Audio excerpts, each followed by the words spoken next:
Hi there. You're listening to Unnatural Selection, the show about newsy type stuff and things. My name is George. My name is Tom. And my name is Adam. And through the wonders of the internet, we are Unnatural Selection. Make sure you visit us at our salubrious home on the web, unnaturalshow.com. The reason I am so excited is we've managed to get the live stream up and running, even though I did nothing different this time compared to the 3 other times I just restarted my computer. Welcome. First you don't succeed, try again. Try again. Yeah, keep trying until it works, or you're dead. Or in the case of Speaker of the House, Kevin McCarthy, try again.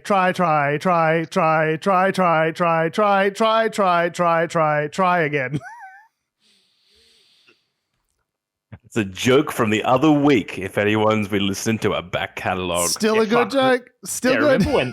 Remember when that was happening? Holy shit, that feels like 6 years ago. Yeah, I'm just looking forward to the inevitable moment. Oh, yeah. So speaking of Kevin McCarthy, did you see any of the stuff? Did you guys see any of the stuff in the State of the Union this week, or like has it not been on your radar? Bits and pieces. Yeah. So basically, Marjorie Taylor Greene was in the audience and just being like, just like a crazy baboon throwing shit at the president, and Kevin McCarthy is like sitting there like trying to give her dagger eyes, being like shh, shh, shh, like trying to give her shush mouth. Did not work because he has no power with that caucus whatsoever. Just wow. Republicans are being a bunch of crazy shit throwing baboons. So respected by his peers. Well, Biden's like, can we please have some bipartisanship? And everyone else is like, here's the thing. I saw a couple of clips. Biden actually seemed to have handled it pretty well. He's like, yeah, let's like get up for seniors. We love seniors. And everyone like stands up and he's like, yeah, great. So we all agree. No cuts to Medicare, Social Security. Apparently we're all in on it. So we don't disagree. Excellent. I was like, that was a fucking excellent troll from this 80-year-old president. Maybe, yeah. State of the Union speeches need more trolling. It was good. Yeah, let's just do that. Just have more trolling. I mean, they're not doing anything on behalf else, of the people listening, or trolling on behalf of the people doing the speaking. Doing the speaking. That's what I mean. Like it was like, you know, it was a masterclass into agreeing to good things. Hey, I'm Joe Biden, and this is my masterclass in dealing with hecklers at the State of the Union. I'm gonna be kicking my dad's ass all day today. In Australia and Britain, you know, someone's just saying anything in Parliament, and all you hear in the background is and yet you're like, wait, are they on their side or are they against them? I can't quite tell. Nobody anymore. knows. They're just good at making occasional yeah, just Marjorie Taylor. Blah blah blah. I just imagine next year Marjorie Taylor Greene's gonna whoop out a vuvuzela and just just like, you know, maybe like a horn, like air horn or something. Like vuvuzela, if I pronounced that correctly, is actually a much more comically adept. It looks funny, is what you're saying. Instrument, yes, no. And it sounds really annoying. Vuvuzela. Vuvuzela. Yeah, I don't know why you're having trouble with this. It's too many syllables. So this is a news and politics podcast. Speaking of the Senate, we're going to talk about the Australian Senate. Australian Senator Lidia Thorpe has quit the Greens over divisions to the voice to Parliament. Yeah, so about whether or not the Greens would be supporting the voice to Parliament referendum coming up. Mm-hmm. The Greens say yes, Lidia Thorpe says no, so Lidia Thorpe has left. I guess, like, you know, in a show of putting your money where your mouth is and integrity, being all like, well, if we can't, like, that's integrity is one framing of it. One framing of it. Like, you know, there's also like just, you know, I guess not negotiating and quitting, but it's much more complicated than that. I really don't love people running on a party platform and then immediately after being sworn in, resigning from the party and continuing to serve in either the Senate or the House. I just don't love that as a thing. It's like, thanks for the votes, bitches. Bye. But I feel it also depends on, I guess it depends on what the voter constituency base I guess, kind of represents. It was making me thinking of the Cory Bernardi situation from many years ago, where people were like, whoa, we didn't vote you in on the Liberal Party ticket for you to then go turbo right wing and form your own crazy nut bar party. Whilst if, I guess, voters for Lidia Thorpe are like, no, we support what she's saying that has led her to resign from the Greens. And I'm still okay with it. It's not a simple situation, I feel. If you as Lidia Thorpe ran, this last election cycle as the Black Sovereignty Party, as opposed to being part of the Greens, you would have gotten like 3% of the primary vote. Like, the only reason that you are in Parliament is because you have, like, obviously on the Senate ticket, because they literally put you in the order they want you to be. Exactly. And no one knows who anyone is in the Senate because no one gives a shit about the Senate. Right. So for her to switch parties, it's pretty, it seems disingenuous to me. It's completely disingenuous. We'll talk about the history. I don't necessarily agree, but right. Anyway, you've got a question. Well, I think it's good that if she believes that, then great. But that's fine. Get that sorted out before you run, before you ally yourself with the party. I don't know. I feel like these differences would have been pretty easy to distinguish in advance of running on a Greens ticket. Well, we'll talk about, she's been a firebrand since day one. So, yes, I mean, I don't know. Anyway, here's a little excerpt from her speech talking about why she's resigning from the Greens. Old Greens, Adam Bandt and the Senate President, that I am resigning from the Greens to sit on the Senate crossbench. This country has a strong grassroots black sovereign movement full of staunch and committed warriors, and I want to represent that movement fully in this Parliament. It has become clear to me that I can't do that from within the Greens. Now I will be able to speak freely on all issues from a sovereign perspective without being constrained by portfolios and agreed party positions. Greens MPs, members and supporters have told me they want to support the Voice. This is at odds with the community of activists who are saying treaty before voice. This is the message delivered on the streets on January 26. This is the movement I was raised in. My elders marched for a treaty. This is who I am. I am not announcing my final position on the Voice today. I want to continue my negotiations with the government.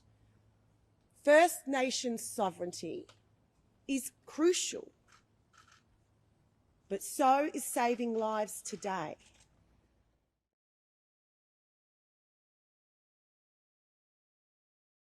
Have I lost George? No, I had myself on mute. Hello. There you are. Hello. I saw your mouth moving and I was like, I am not hearing nothing. So far be it from me to tell an Indigenous woman how... Oh boy. Like, she's... Okay. So... I guess I appreciate where she's coming from. I guess it takes a lot of courage to do that, to resign and strike out from your own. But as she said in that speech... I was forced to do this because to be able to speak my mind and speak outside of the box of what are predefined party positions, right? Yeah. Talking about what the Greens agrees with and what the Greens voters agree with, most importantly, which she basically admitted to there is like I am going to not respond to what the Greens voters want. I want to respond to, the Black Sovereignty activist movement and what they want and represent them in Parliament instead. Which is fine, but those aren't the people those aren't the majority of the people who voted for you. So, this is kind of the way representative democracy is supposed to work. Is if you are elected, you are supposed to represent the plurality of the positions of the people that elected you I mean, in the body in which you represent them, right? Like, yes and no, I feel, depending on the situation. That's where it gets very... This is why I say this is not a simple, like, she's doing the right thing or she's doing the wrong thing. I mean, think about gun control in Australia, right? yeah. The sheer volume of constituents who voted in people were against gun control, and there were politicians who were like, no, I'm going to put in gun control. Like, you guys voted for me, but it's not the right thing to do. So there's much more, I feel, nuance in those kind of positions. Like, and also, like, think about it, if a party went, I don't know, this is probably a huge straw man, but I mean, if a party went just full total turbo fascist, you might want to, like, go, I don't agree with the alignment of this party, and I resign and want to be on the crossbench. Is that the argument that you're making? That the Greens have gone turbo fascist, and that's why Lidia Thorpe has split from them? The sense of the Greens were running on the platform last election cycle. We're not talking 5 election cycles ago. Oh, that's old news. This election cycle, they advocated the voice to Parliament. And Lidia Thorpe knew that when she was part of the party running for the Senate seat. So... Is this just 4D chess, though, where she knows all this? Well... And she wants to be able to represent, what she wants to represent. Well... Black sovereign movement. And she's just used the system... To get power. That's kind of what it seems like. If that's what it is, then maybe that's good on it. Like, I mean, that's a possibility. But also, as she says, like, I guess whether you believe her or not is another thing. But as she said in that speech, that she's not announcing her position on The Voice today, though it seems like she's not in favor. The Greens have a position, and it's not that position. So there's only one other position. Yeah, but it's a thing of, like, when running on that platform for the election a year ago, being like, yes, I think a voice to Parliament that looks the way that Lidia Thorpe wants it was what she was keen to negotiate in the party room, and that's just breaking down. No, but this is not The Voice. This is, she was saying that she's part of a movement that wants the treaty, a treaty before The Voice. Well, that's not what the Uluru Statement from the Heart calls for. The Uluru Statement from the Heart says we establish a voice to Parliament, we use that voice to then negotiate a treaty. And she's just saying, like, well, that sounds like that's going to take too long, and we just go straight to treaty. And it's like, okay, but that's not what we've all talked about and all agreed up until this point. And also, those things don't seem mutually exclusive to me. You can have a voice and also have a treaty, but the thing is, if there's internal divisions and the referendum breaks down and we don't get a voice, we're sure as shit not going to get a treaty after that if we can't even get a voice to Parliament up and running. So it seems like from a realpolitik maybe out with the bathwater. Yeah. It's like, okay, well, we want treaty before The Voice. It's like, okay, great, you get neither now. So, like, I just don't understand why, because this idea of black sovereignty really plays into this thing of like, Indigenous people, there was never a treaty formed when England invaded. Sovereignty was never ceded, so therefore sovereignty was never ceded. So your systems don't represent me. Yeah, any kind of body that you put together is illegitimate because you've not received. And it's like, okay, but like that's a pretty fringe view. The fact that Australian sovereignty, like the ability for Australia to govern itself, is illegitimate, and therefore we're not going. That's an activist view. That's not a practical legislative view to get things done. Right? Like, that's fine if you're in the 10 embassy. With the Indigenous community about that. Okay. Like, as you said, the 10 embassies been around since the 60s. Like, okay, that's fine. If you're an activist, that is totally fine for you to say, hey, we reject the authority of this body and we want you to come and deal with us. But if you're a senator, I think you have an obligation to work within the system as it stands, unless you're wanting to, Ceausescu, like, overthrow the government and institute your own brand of authority instead. Like, this is what we got. This is the system as it is, and you need to work within it as it is in order to achieve your ends. It feels much more like an activist doing what she's doing rather than a politician. She's not an activist anymore. She's a politician. But even since day one, when she got sworn in, she was with her fist up in the air and saying, I swear to the colonizer queen and all this sort of stuff. Yeah, she was resistant to the... But then don't be a senator. Go be an activist if that's what you want to do. But this is the thing: is that, like, is it the only way for her to make meaningful change from inside the system, as opposed to being out? Like, maybe this is actually just a really clever way of. But you're presuming that this is going to. you're presuming that this is going to create change. My reading of all of this is that it's actually going to make progress on the voice and a treaty for that matter more difficult because there's more splintering, more voices, more disagreement about what's going on. It should be a pretty simple, we've talked about this before, referendums get voted up or down on a simple question and a simple vote that goes out to people. The more you have people like Jacinta Price and Lidia Thorpe, people see prominent Indigenous people saying, oh, I don't know, or treaty before voice, or voice before treaty, and I'm not supporting this because, it gives people too much power. Or the more people see that, they go, oh, geez, I don't know. People don't seem like it's not a settled question. The science isn't settled for climate change. Let's have another 20 years of debate before we come round to this idea again and start agreeing on it. So I think it's actually counterproductive what she's doing. Oh, yeah, that's my only real concern sort of with what she's done is the sense of, because it seems like, that like what people like Lidia Thorpe wanting a treaty or wanting the voice, but in the right sort of way. I'm like, yeah, okay, like I agree. That's what I want for them. Like, and I will take hers and other Indigenous people's lead on what's right for them. But at the same time, but there's not one Indigenous perspective on this. Precisely. That's what I'm saying. So it's kind of like, So like, I'll take that lead on that. But then, we don't want to. I'm scared of this just resulting, in nothing happening. This is what happens. But also, nothing there's something that I want to happen. I want it to be the right thing. It's the thing of like, I don't want. It's not a thing of like, no, Lidia, keep your mouth shut because something has to happen. Like, I don't want a half-assed effort to happen for the sake of something happening. But I don't want the perfect feel better that we've done something to be the enemy of the good. Back. And this is like classic Greens.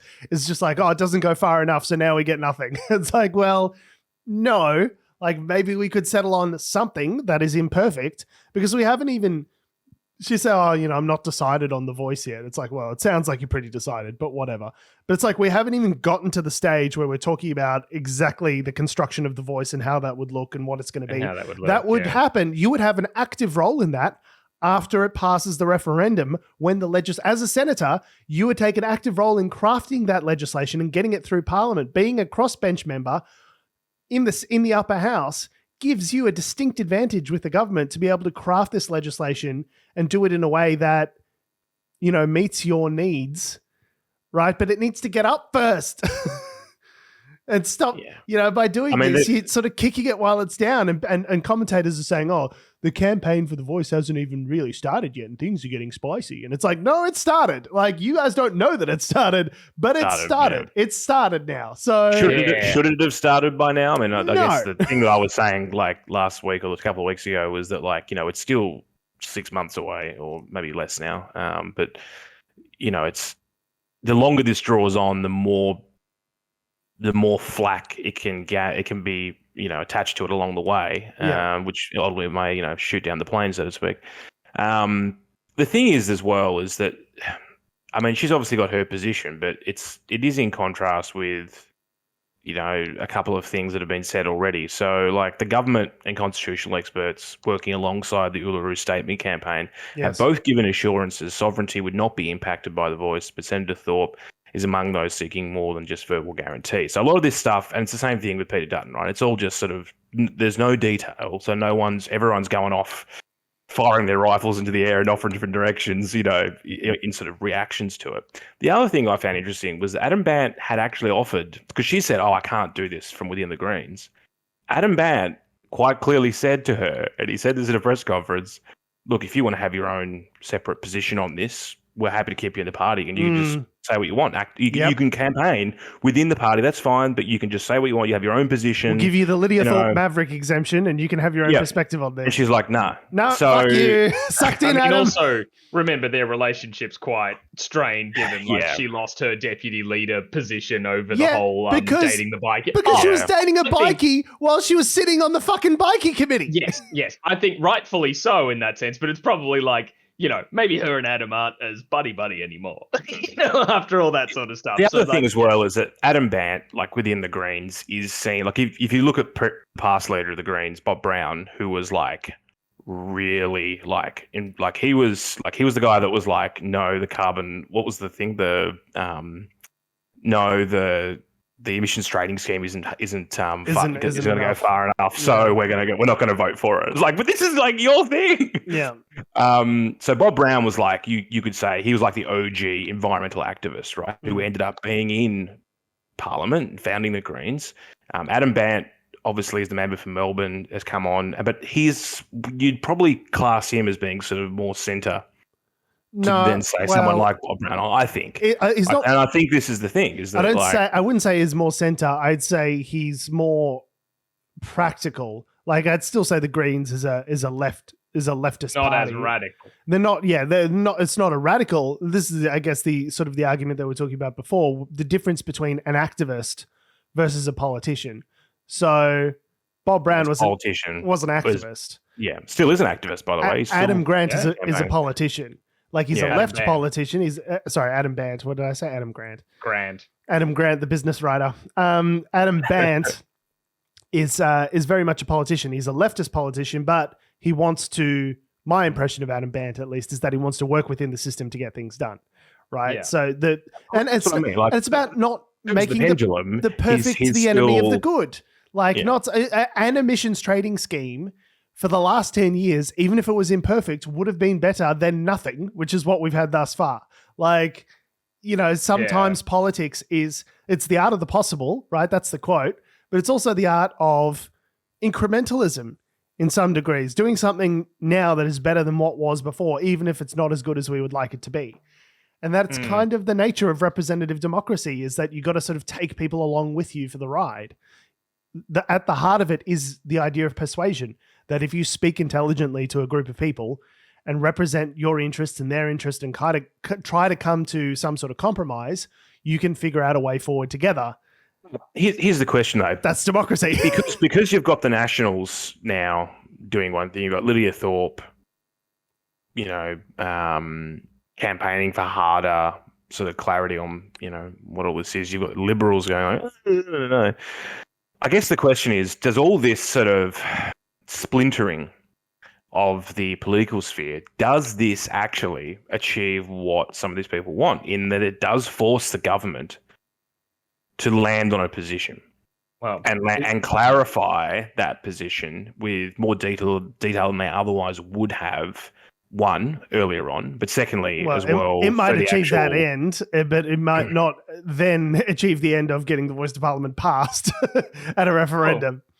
Well, and it's what we talked about back at election time, right? Where I think, at least I said this, of like, I had my fingers crossed for a minority government, because they'd have to listen to some of the more, I guess, a bit more of the fringe, more activist-y positions of other politicians, like, not to a degree where suddenly it's anarchy and nothing gets done, but they do have to come to the table at least.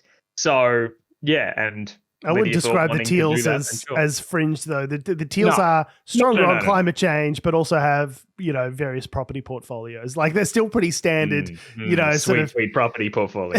Yeah, Teals are just Greens with property. Like, it's or Liberals that care about the Liberals that care about the environment. Yeah, Liberals with a green thumb. Can I just say on the discussion of Adam Bant, that in all the coverage of Lidia Thorpe's resignation, or resignation from the Greens and all that, every photo of Adam Bant, he looks like the most miserable man alive. Like, they've been picking every picture. There's one even in this ABC article that we got here where he's just like, he looks like a zombie just staring forward, being like, God fucking damn it. Every picture I've seen of him, he looks haggard and furious. She resigned. What they'd done after she'd resigned, or just before she'd resigned, they'd been on a retreat, right? They'd gone away on a retreat. I'm sure that went to hash out their position on The Voice. But I'd imagine... Yeah, there he is on stream. He looks so grumpy. Hello, darkness, my old friend. I'd imagine, there was probably some late nights involved with red wine and probably some hurt feelings, I'd imagine, by all this.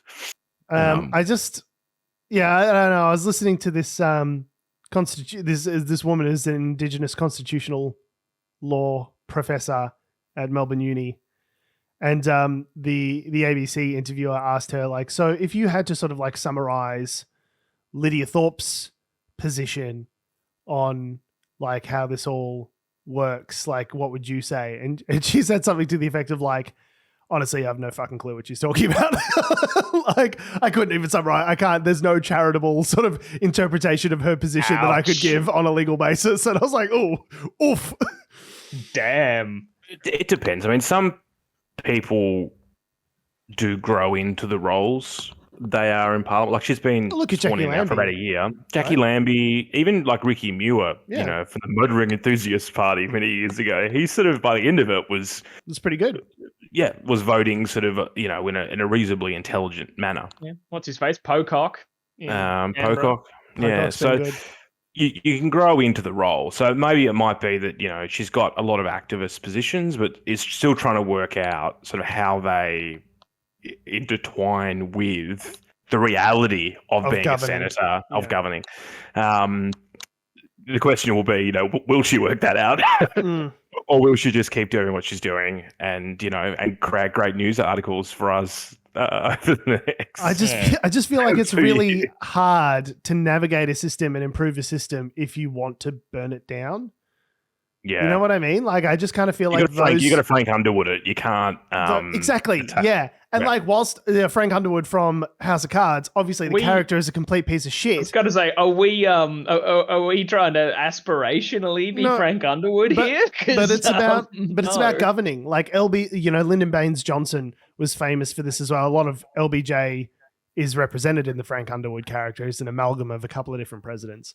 But like, yeah, it was all about negotiating and muscling people and getting people onto your side and you know, some like borderline blackmail of people, and like this is how the machinery your dick out in meetings. That was something that LBJ used to do. He would like have a meeting with a guy and like, you know, they're at the bathroom. Like, let's keep talking in the bathroom, and I'm just gonna near the urinal and I'll be peeing and I'm just gonna whip out my huge hog for you to look at while we're meeting.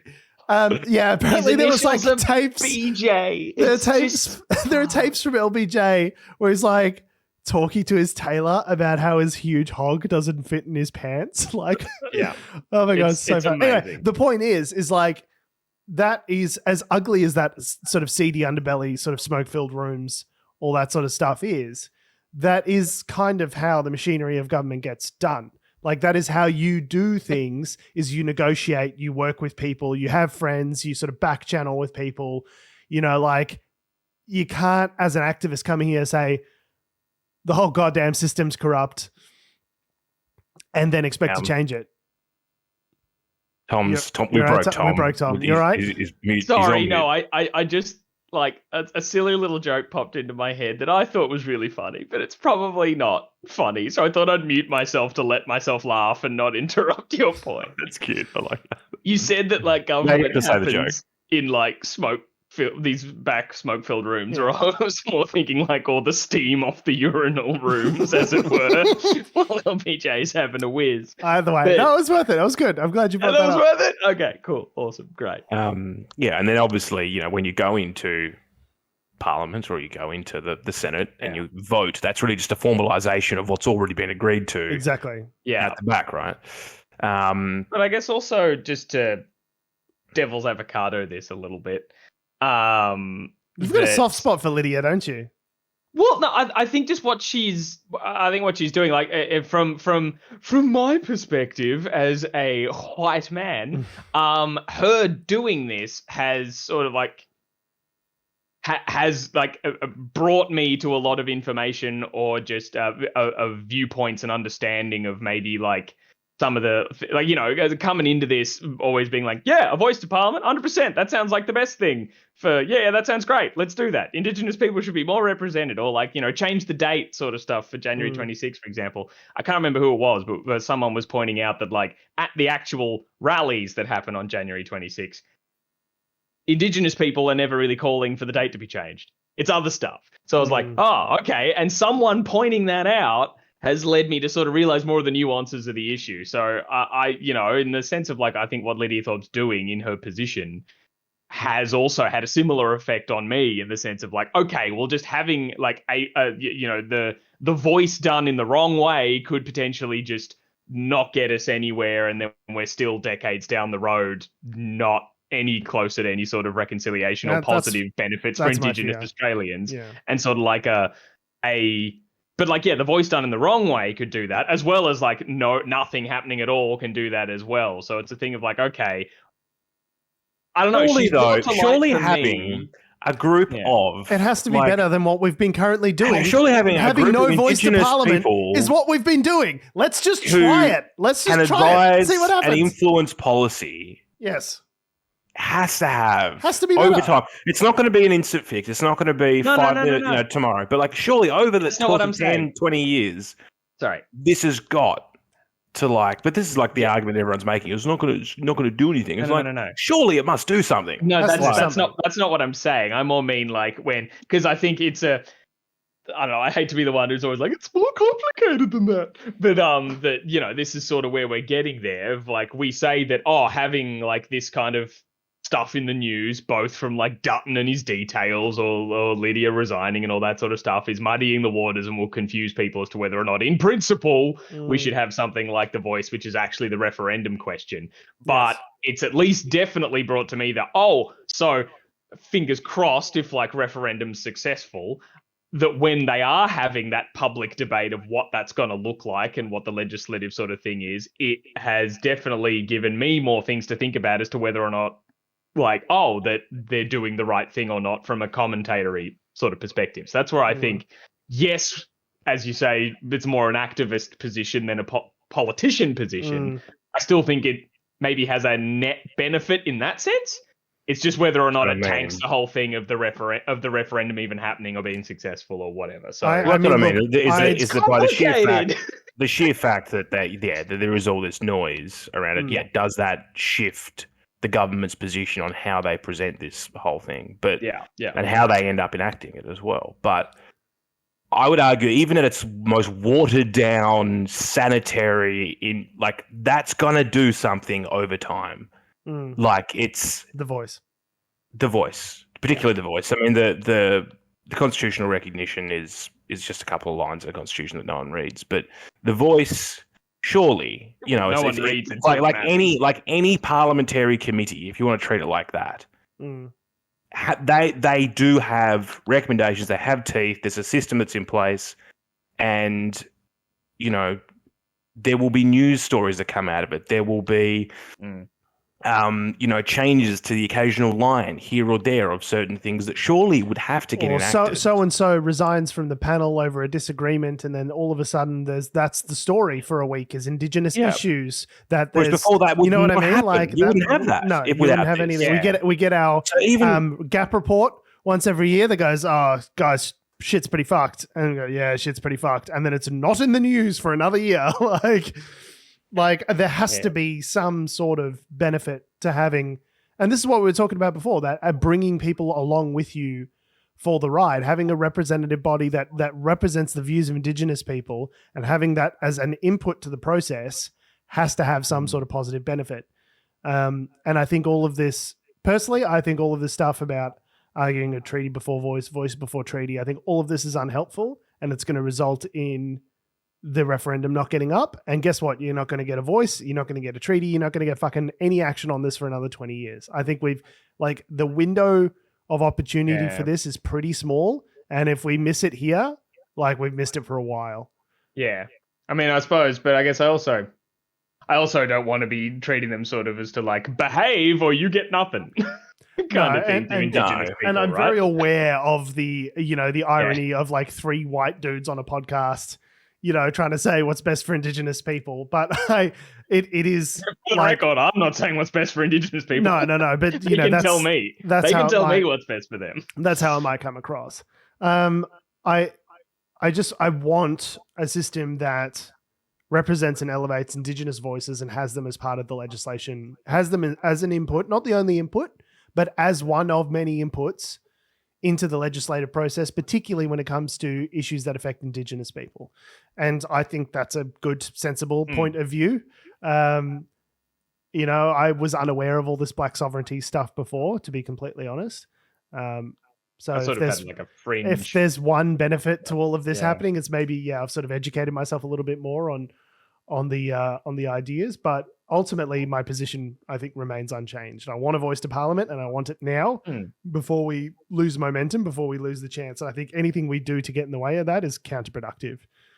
The other thing as well with the concept of treaty and other things. I want a treaty as well. This is where it gets. I listen to Irrational Fear. Every opening of the podcast, they ask for a treaty. I want a treaty. I also want that.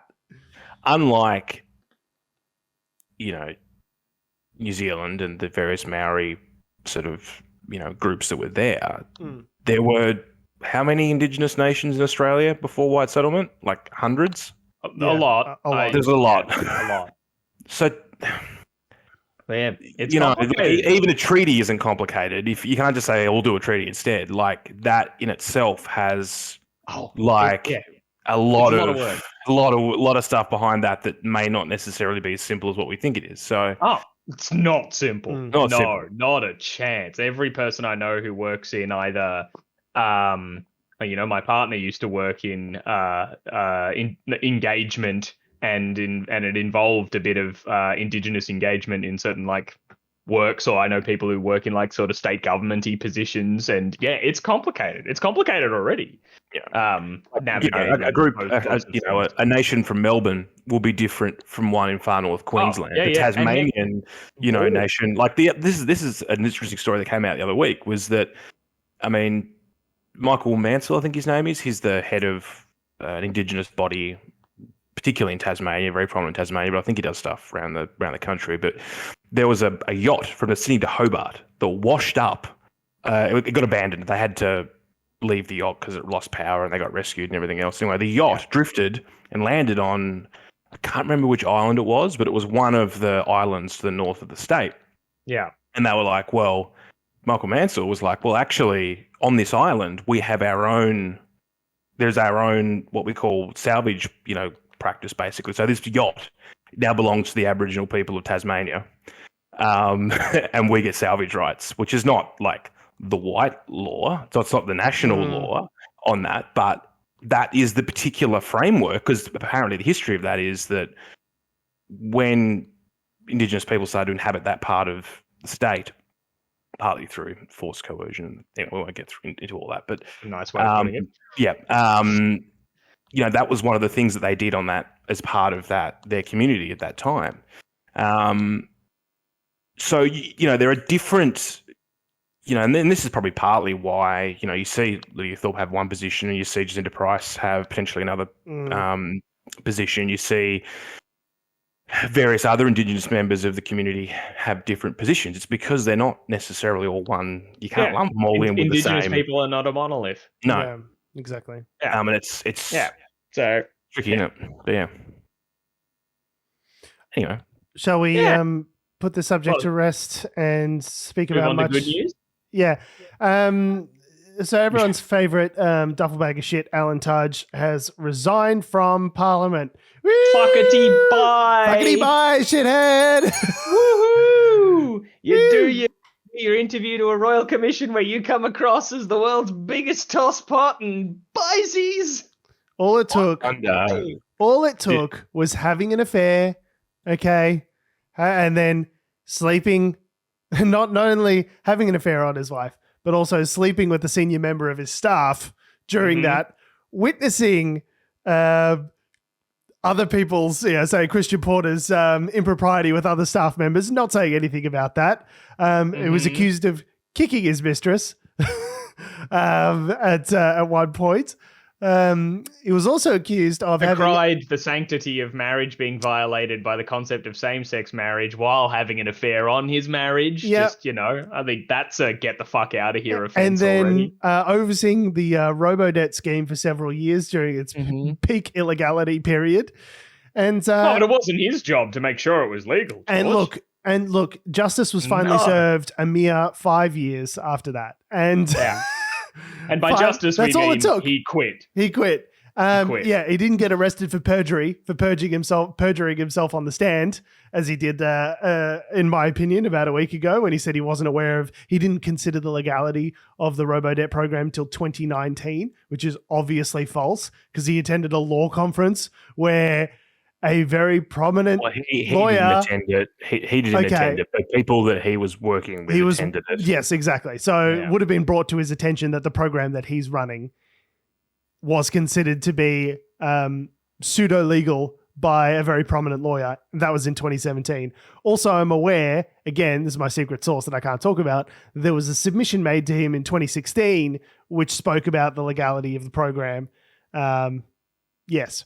So we know for sure that he wasn't telling the truth when he said he didn't consider the legality of the program until 2019. That's an obvious, there were reports in the fucking ABC news articles by 2017, 2018. Like, this wasn't a fringe issue. Obviously, you'd considered the legality of it before 2019. Anyway, rather than being arrested and prosecuted for perjury, he resigned. Yep. So, fuckity bye, Alan Tudge. His, what he said is that the decision was cemented following the passing of his father. Not an easy one. He also said that his children were facing death threats and stuff, so he's obviously got some personal things going which on is as well. Fucked. Look, don't go after a guy's kids. If that's true, that's Jesus obviously Christ. fucked. But I don't know. I think Alan Tudge is a huge piece of shit, but leave his fucking kids alone. I don't know. The other aspect is that this used to be a safe Was he okay with the death threats before? When he was an MP, when he was part of the majority government, before he was looking at a re-election, it's where he's lost, 10 points in the most recent election bid and is very unlikely to retain his seat if he were to go to another election. You're like, did the death threats bother him then? Liberal it used to be before he balked it. Yeah. Yeah. Which is an interesting thing now for Dutton is that there'll be a by-election in that seat. So in Aston, yeah. Yeah. So the question being is, obviously Tudge is the question that with that seat, is it the question of the Liberals aren't very popular, or was Tudge not very popular, or maybe a combination of both? If you replace, depending on who you replace him with, does that then presents an opportunity potentially for Dutton to maybe make some ground back and start to get some cut through with narrative and then yada yada yada, or does it just entrench the position that the Liberals and the coalition are just wandering, meandering? I think they're in real trouble with the seat of Aston because he only scraped it by, as you said, Adam. This was historically an extremely safe Liberal seat, generally up by 12 points in the previous election cycle. He only won this last election cycle by 2 points, something like that. Yeah, a couple of percentage points. And this is an incumbent minister who's very popular in that seat, gets around a lot, knocks on a lot of doors in that seat. Historically a very Liberal seat. There's a number of reasons why he should have been a strong performer. And he only scraped by a couple of percentage points. This last scandal is enough to tip voters over the edge, and especially with Anthony Albanese having been in for just under a year at this point, and people seem to like him and like what he's doing. I think the Libs would have a very hard time hanging on to this seat at a by-election, especially when you haven't got the incumbent. The party that you represent as a new LNP person is pretty unpopular right now. If there was a strong teal or independent in that seat, potentially, would that be more palatable than Labor though? I think it would. It's too short notice to get a teal up and running for a by-election now. I think that's the problem that you're going to have. If you have a by-election, and that's in whenever it is. Who stood in the seats a year ago? Was it Aston? I'm not sure, actually. Election? Because it's interesting. Labor performed pretty well last time around from recollection. Between them and the preferences from the Greens, it was pretty close with them getting up. Tudge was 52.8. Labor was 47.2 of the. That was the preference count. After the preferences. Yeah, so after. Where are we? It was Liberal, Labor, Greens, and then your traditional sort of split. Yeah, I very much doubt you'd be able to get an independent up in time for serious contention for that seat. Serious, because you'd have to do a lot of campaigning. I was thinking if there was already a strong independent in there somewhere, then they could potentially capitalise on the momentum they had. Oh yeah, It's where it's interesting. Like, you know, some of the coverage has been comparing the fact that the seat of Aston is close, not next door, but close to Kooyong, where Frydenberg was kicked out for in favour of Monique Ryan. But I think it's interesting when they compare like seats, even like in close proximity to each other. Because, like, for example, my seat up until a Teal won at last election was like liberal as fuck, and then the neighbouring one was always like Greens and Labor toe to toe. It was like, yeah, you just cross the road over there and suddenly you're in Greens Labor land. But over here, it's like $1 million property central. It's interesting, actually, looking at the map. So the ABC, since the election, have updated a polling map for each of their seats. So if you look at the seat for Aston, Green just frothing. The top right-hand corner of Aston is actually mostly red, whereas if you go further towards to the, what do you call it, the west, towards the M3, and then down, that's all Liberal. Sorry, I just love that. And if you go in the, what do you call it? Like the direction? Like there's not many other terms for that. It's like in the north, but if you head to the down, the down part. Yeah, where is it? The down. I always have to visualize the compass. And I'm pretty good at orienteering, by the way, but I have to visualize the compass. Yes, I am. Fuck you. Probably better than me, and I was a Boy Scout. I have to visualize the compass on the map to go. Yeah. It's like when you do say the alphabet. I have to sing the alphabet song. No, you do not. Shut up. Yes, I do. I have to do the thing in my head to be able to get to what's the 10th letter from the end of the alphabet? From the end. Yeah.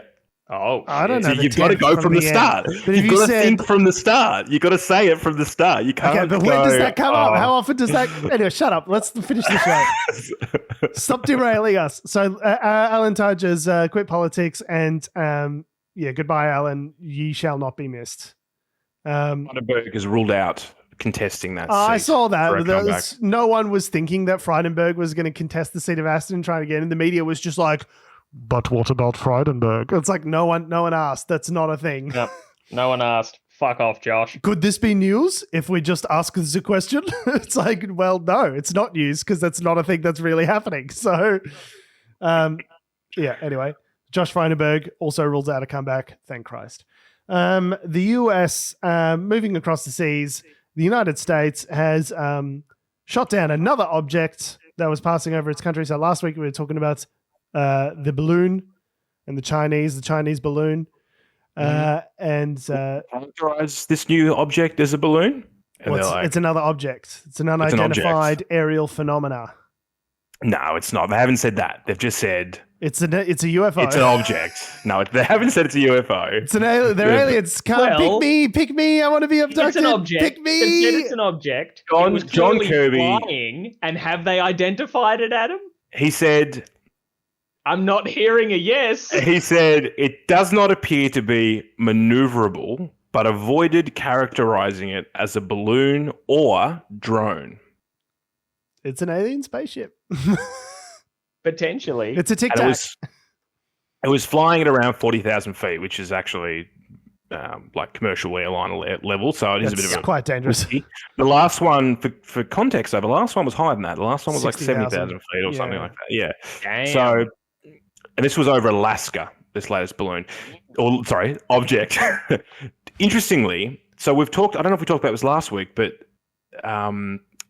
apparently during the Trump administration, there were this happened a couple number times. of these balloons that were floating and across. We just never heard about them. I also found a couple South America, Colombia was what the fuck is this in our sky? Apparently this has been happening a lot. It happened 16 minutes ago. I don't know if you saw this. I got a news alert. Shut the fuck up. US warplane shot down an unidentified object flying over northern Canada. Isn't this the one that I just posted? No. Oh, no. So this is 19 hours ago. 16 minutes ago, the ABC posted this. So it's it's the third. The balloons are coming. To be shot over. Down. The US or Canada shot it down? Canada. The US did, I think. Oh, but it was over Canada. A US warplane did it, but Canada were like, yeah, shoot it down. The object is the third known to have violated North American airspace in the last 2 weeks. These things haven't just So it happened floated this across morning. the Pacific Ocean. There are obviously people on the ground in China, not in China. It's a bit of a delay. We don't know it's in China, but let's be honest, it's in China. We only know one of these things belonging to Oh, China. okay. as well. Yeah, no, I'm sure they're just fucking weather balloons, Tom. Like these things haven't floated over the Pacific Ocean. There is someone on the ground in America and South America, Oh, I don't North know America, about South that. America, setting them up. I don't know about that because if they float to a height of the way I understand from hearing a bit of analysis as to how they reckon these things work is they're basically like a hot air balloon. So they can increase their altitude or decrease it. And the idea is the way you navigate around is by increasing or decreasing the altitude, hitting a particular wind direction. Yeah, current of wind that takes you where you want to go. So I think it's entirely plausible that these were set up overseas. And then, you throw it up into the Gulf Stream and it just takes it coming over. though. So if they do that, it would take weeks before they arrive at their intended destination. So it's plausible that they've sent up a bunch of them. The first one's gotten caught and they go, oh, fuck, there's like 8 more on their way. Oh, no, this is very embarrassing. You're going to find a mustache. Maybe that's it, actually. Xi Jinping just says, oh, bother. That's actually not a bad. I didn't think about that. Yeah, maybe they did do a whole heap at once. That was a Winnie the Pooh reference for those of you playing at home. Winnie the Pooh, was that a reference to Xi being referred to? Xi Jinping says, oh, bother, like Winnie the Pooh. I just felt that didn't get the recognition it deserved. No, that's okay. Yeah. You did. Right. You did good. I needed this. Here's the other thing, though. Yeah. So before they shot down the first one, there's a red phone. Okay, there's one of these like you pick up the phone and you dial your emergency to Beijing. To Beijing, and you dial the phone. You go, hey, just want to check before we do something because it's going to start a thermonuclear war. And then the other side goes, nah, cool. That's a good phone to have. They weren't answering. Yep. That's the thing. They didn't pick it up. The phone, the US Defense Secretary or whatever it was, rang and they just dialed out. And then China were like, yeah, well, you guys haven't. China responded to this claim and they were like, yeah, well, you guys haven't created an atmosphere of dialogue. So like a little bitch. It's kind of like okay. It's kind of like your wife going, you know what you did. If I have to tell you what you did, that's your fault, buddy. Well, yeah. Again, they're behaving like in a weird sort of petty relationship breakdown kind of way. It's like the whole it wasn't me thing I said last week. I'm just like, you're overreacting. And then China got angry that the US shot down the balloon over the Atlantic Ocean. They're like, it violates the Geneva Convention or something to shoot down. That wasn't yours to shoot down sort of thing. I was like, China, you're very clearly in the wrong here. Like, I don't know. Put the balloons over China. Yes, exactly. There would be a nuclear war. Incandescent with rage. And they're like, oh, you should have shot it down. It wasn't yours to shoot down. Like, that's a violation of, Jesus. It's like the balls to say that after you've sent a fucking spy vehicle over another state to be like, hey, don't shoot our spy vehicle down. That's fucked up. Even in the Cold War, like the U-2s and Blackbirds and stuff, like they would fly over Russia and Russia would very clearly be like, no, we're going to shoot you down. And when that did happen, the US were like, fair cop. Yeah, you got us. Well done. Well, yeah, the latest one over Canada, they haven't said what it was. Like, so no further information as to where the object was first seen or even what it is, just that they shot it down. So could be a balloon. It's the start of an alien invasion. Yeah, maybe this is... Yes, please. Or is this like some insane viral marketing for like Independence Day 3? Actually, Kanye West trying to sell Yeezys. Oh, no. He got dumped by Adidas, which we would have heard a couple months ago. But Adidas is now writing down the entire Yeezys line, which is costing them. How much do you want to guess it's costing them to basically as in to like cut the prices to get rid of them? No, not to get rid of them. As in, we are disassembling the entire Yeezy apparatus and we want nothing to do with it, and it is no longer part of the Adidas portfolio. How much do you reckon it's costing them to do that? $4 billion. It's costing them $750 million. Oh. So Kanye tweets some... Yeah, you did. Kanye tweets some anti-Semitic shit, and then Adidas needs to write down $250 million. Yeah. Holy shit. Not only tweets, like goes on fucking Alan Jones. Alex Jones. Alex Jones, not Alan Jones. I mean, much of a marshmallow.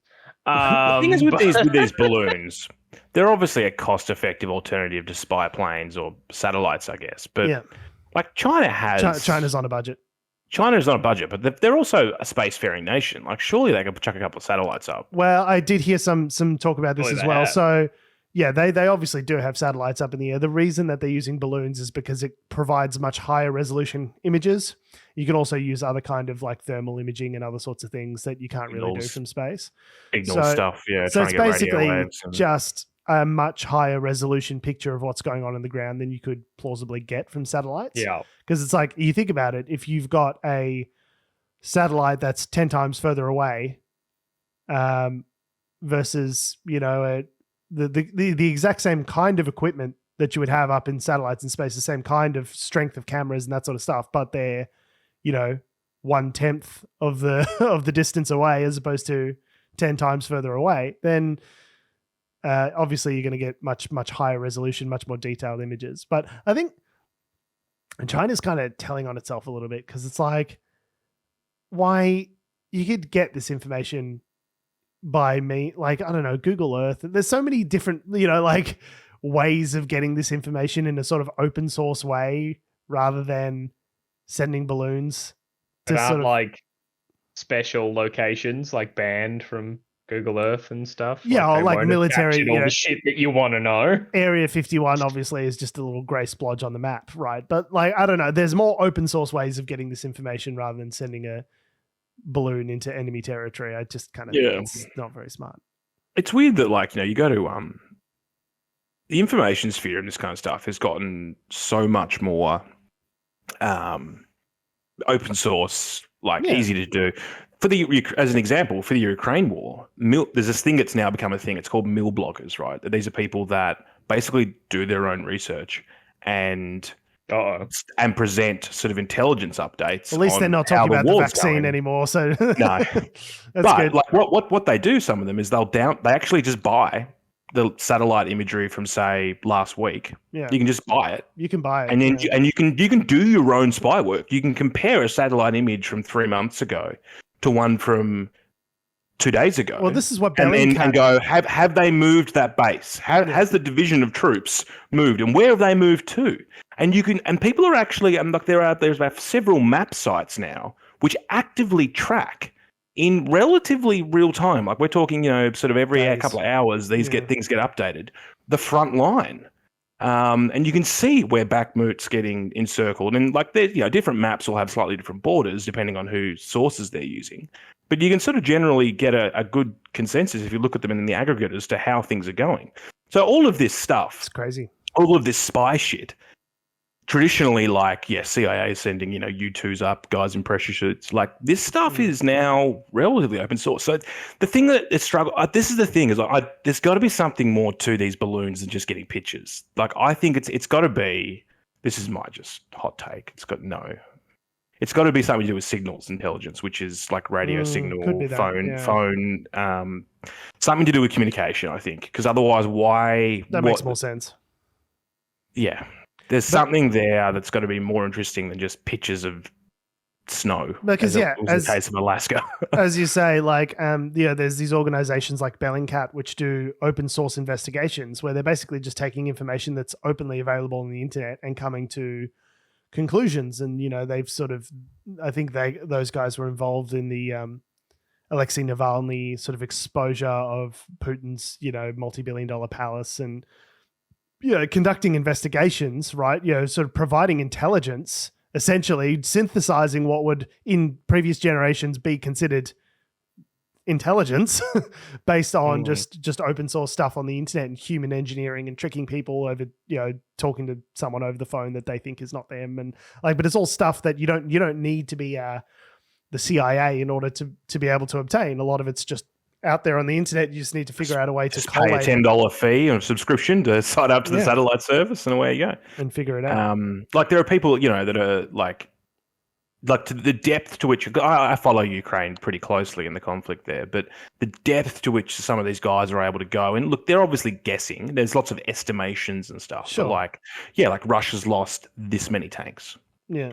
And we know that they've got this many tanks in storage, which means that they can cycle through this much. Like the maths behind it is incredible.